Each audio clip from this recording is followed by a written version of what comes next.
βίντεο που ακολουθεί παρουσιάζει ένα πρωτοφανές περιστατικό ενοχοποίησης αθώου πολίτη από δυνάμεις της αστυνομίας.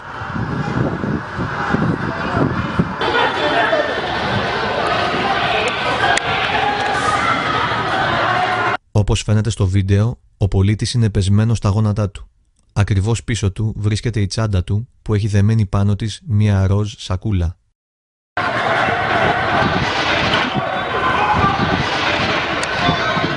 Ένας άνδρας της ομάδας Δέλτα σκύβει και μαζεύει τη τσάντα.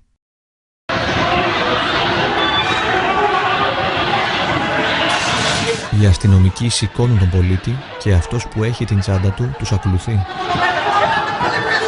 Δώστε προσοχή σε έναν άνδρα της ομάδας Δέλτα που έρχεται τρέχοντας έξω από το κάδρο και κρατάει στα χέρια του 2 μπουκάλια μπύρας.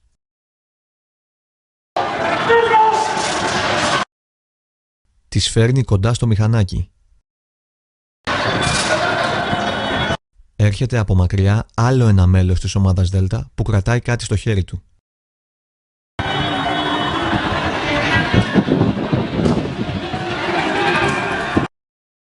Άλλο ένα μπουκάλι.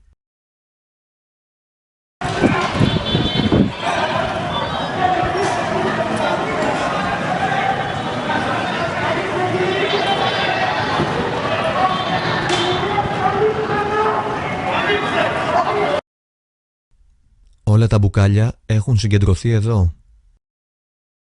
Ο πολίτης βρίσκεται γονατισμένος με χειροπέδες πίσω από την μηχανή. Ένας άνδρας της ομάδας Δέλτα συνεχίζει να κρατάει την τσάντα με τη ροζ σακούλα.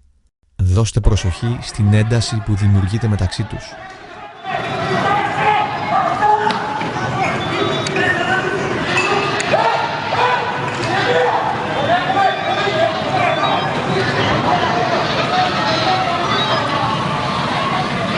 Τα μπουκάλια μπαίνουν σε μία σακούλα και η σακούλα μπαίνει στην τσάντα.